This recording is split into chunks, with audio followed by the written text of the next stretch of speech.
Shaping up to be a big year for the Boks with the 2023 Rugby World Cup, the end goal in mind. The boys in green and gold are now confirmed to host the All Blacks and Wales later this year. While we sit firmly as the world's #1 rugby nation, do we have enough in the locker room to keep that momentum going? Sports journalist Leighton Koopman must be grinning with all those fixtures that have been announced. He joins us live now. It's a tough examination for the Boks, Leighton, and I guess the question is, do we have enough to hold on to that #1 world ranking? Yes, indeed, as you mentioned.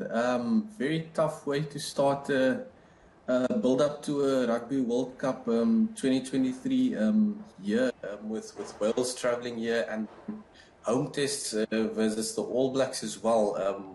What more do we want in preparation for our World Cup defence? I think the All Blacks get a lot of the focus, and it's going to be good to play them at home. But what actually worries me about these fixtures is the tests against the Wallabies in Australia. We haven't beaten them there since 2013, and I think people forget that. Yes, indeed. We saw the struggles of 2021, where the Springboks were still in it to claim the rugby championship, but those tricky tests against Australia, in Australia, I see they are still keeping the venues a secret, so we will only know later where exactly the Boks will face them and how they should prepare for them. Are the All Blacks, despite being #2 in the world rankings, still the gold standard of rugby that we measure ourselves against?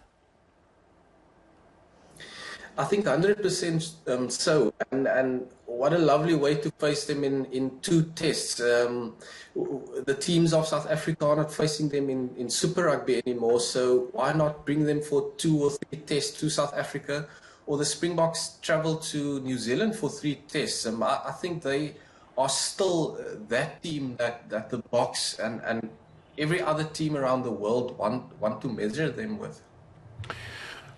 Over the weekend, England lost to Scotland, and I love to see England lose, but I was a bit worried at just how good Scotland were. They were world class. Their rugby intelligence was right up there. They thoroughly deserved to win that match.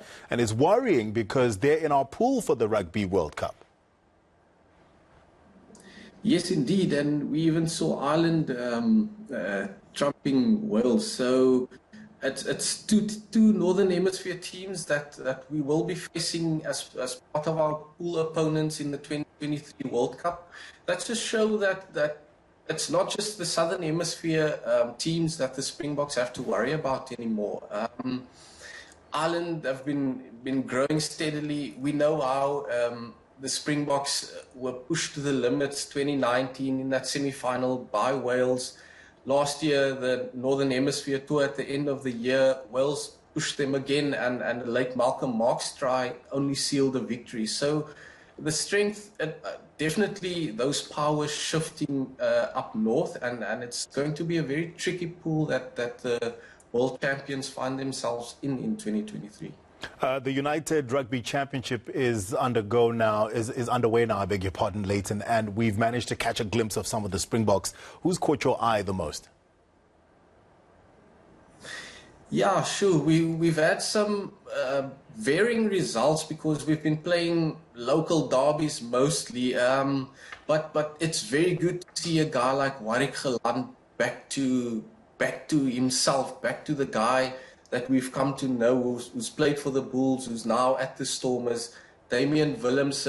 I think also if we look at the Bulls setup, the Sharks setup, Lucanio Am has been pretty good, Siya Kolisi as well, despite the team not getting the wins they need. But then we also have to look at some youngsters that might catch the eye of Springbok coach Jacques Nienaber. I think of a guy like Ulrich Louw at the Bulls, Evan Ruiz down here at the Stormers. With all these tests happening, I think it's going to be good to see some fresh faces as well on the Springbok scene that's performing in the URC at the moment. Well, listen, here in the Cape, we're smiling from ear to ear because the Stormers are doing some good things on the field. Leighton, thank you so much for your time. We appreciate it. Sports journalist Leighton Koopman speaking about the upcoming Springbok fixtures that were announced yesterday. We'll be back.